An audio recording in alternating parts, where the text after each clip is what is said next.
have talked to several absolutely totally credible witnesses that I could put in front of any American jury, and the jury would be absolutely clear that they were telling them the truth, who have had direct face-to-face contact with one or more of these extraterrestrial beings.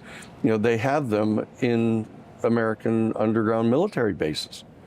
They have the beings. They have the beings. What? So they've interviewed the beings. I've talked to people who were there when they were interviewing the beings. Where are the beings? The first UFO-related person you represented is John Mack. That's right. And John Mack was the head of the Harvard Psychiatry Department, and I think he, through his friend Bud Hopkins, his childhood friend, right, started to see all these cases, these people who no mental health history. Right.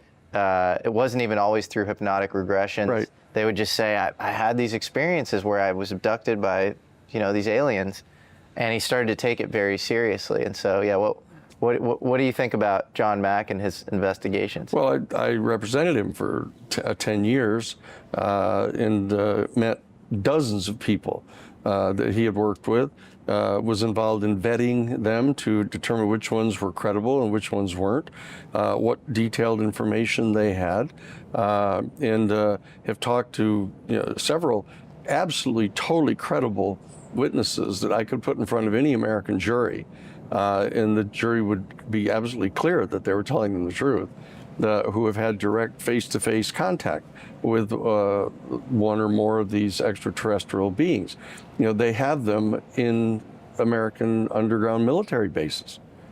They have the beings. They have the beings. What? So they've interviewed the beings. I've talked to people who were there when they were interviewing the beings. Where are the beings? That particular one was at S4. In Area 51. Outside of Area 50, about 11 miles away. I would totally distrust that, but I have some good friends who are very trustworthy. So they're a couple, and the husband broke the world record for the biggest wave ever surfed in Nazaré, Portugal. His name's Garrett McNamara, and her name's Nicole, and they're very good people, and they would never lie. Yeah. And they have a friend who worked at Area 51, or might be a friend of a friend, but they met him, and he was totally traumatized.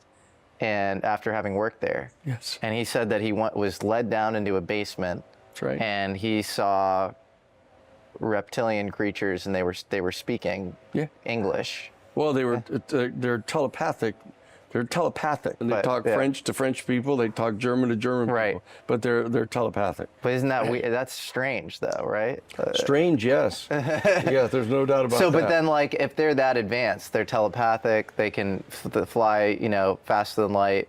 Then how the hell do we corral them into underground bases against their will, or are they happy to be kept? Well, the one of the ones that I was talking to the guy who was there when they were interviewing one of them. It was clear that it was voluntary, that the extraterrestrial being was voluntarily talking with them, was having telepathic communications. So he was being interviewed. They're just kind of hanging out in these bases. Well, I wouldn't put it that way. What do they want? Why are they there? What happened is Albert Stein was this guy's name. He called me on his deathbed. He was dying up in northern Minnesota. Called me and wanted me to come and see him right away because he was dying. And so I flew there and went and met him at the hospice. And he's sitting there with all the tubes in him and dying. And he said, look, he had to tell somebody about this, that he was United States Army, was assigned as a clerk typist to Project Blue Book. And that while Blue Book had this whole buffaloing operation going on, telling people that it was swamp gas and, birds that they had misidentified, that there were over 700 actual sightings that they found it absolutely impossible to discount, that they couldn't come up with, because too many people had seen him, there were too many corroborating witnesses, there was radar tracking and everything. And he was assigned to the group that was investigating those sightings. And he would just sit, and they'd send people out to interview all the people that had seen one of these things, and then they would come back and give him their reports, and he would type them all up.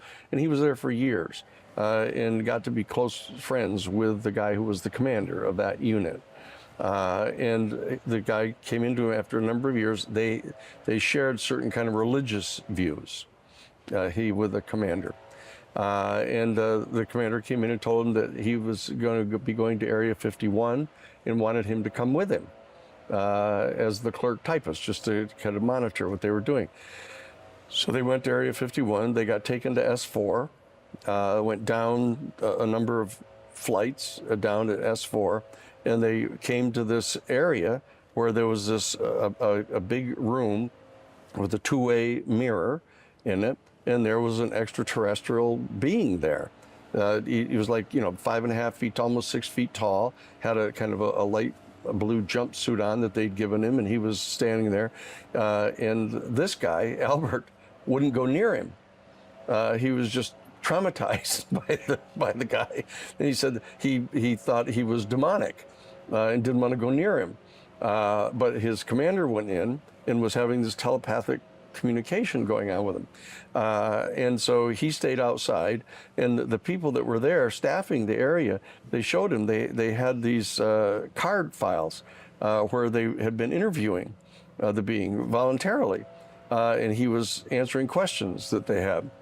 And one of the questions was, where do you come from? And he said that he was part of a group of beings that were from different star systems in our galaxy, and that they were part of a team that were going around inside the galaxy, checking on places where life had actually begun on different planets, and they were sort of monitoring what they were doing.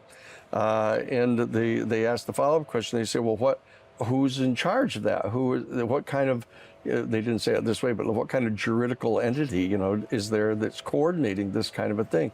And he said, well, you people would refer to it as God, but it's very different from what you think. That's what he said.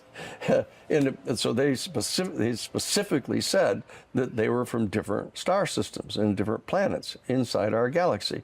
And there he was. Did he go more into the God thing? How it's different than he did? That's what he told me, and that he wanted to share that with me. And he said that he didn't believe him. He didn't believe it because he thought he was demonic, and therefore he wasn't ever going. He never told anybody about this in his life, and he was dying, so he wanted to tell me that this had happened. This guy was on his deathbed? Yeah. Really? What's his name? His name is Albert Stein. Albert Stein. He was a clerk? A clerk typist, U.S. Army clerk typist. For Blue Book. Assigned to Blue Book, to this special division of Blue Book that was investigating the 700. That's absolutely insane. Do you have a video of you talking to him? No, he just wanted to have me come and see him. So I went and sat and talked to him. Do you have other deathbed confessions like that? No. Okay. No, I've interviews that I've done with live people who've had different kind of encounter experience. For example, also, Barbara Lamb. You know Barbara Lamb? No. Barbara Lamb was an associate of John Max. Okay. And she's a professional psychologist. And she had a practice of kind of helping people who had these kind of traumatic experiences of thinking, at least that they'd had a direct encounter with a landed UFO that was on the ground, that they would have a direct contact experience with the occupants. And most people find that fairly traumatic. Yeah. And so she ended up counseling dozens and dozens of people over a 50-year career. She's like 90 years old now. She just became 90 years old. And she's provided to us her archives of all the recordings of different people that she has had sessions with, right? And so after all these years, 50 years of interviewing dozens of people who've had this kind of experience, she was kind of longing as she was approaching 90, kind of wishing she'd get to see one. She'd never seen a UFO. She'd never seen a being. She was kind of lamenting this. And then one afternoon, she came in out of her garden into her house, and here was this reptilian guy standing in her living room. Just standing right in the middle of her living room. And she was kind of taken aback, but he was giving off really kind of extremely friendly, positive kind of vibes. He wasn't scaring her at all. you know, but and he came over toward her, and he said, "Look, you have been wanting to get to see one of us, and here I am. So I'm just wanting to let you know you've been doing this a long time, and so that here I am." And then he turned around and left.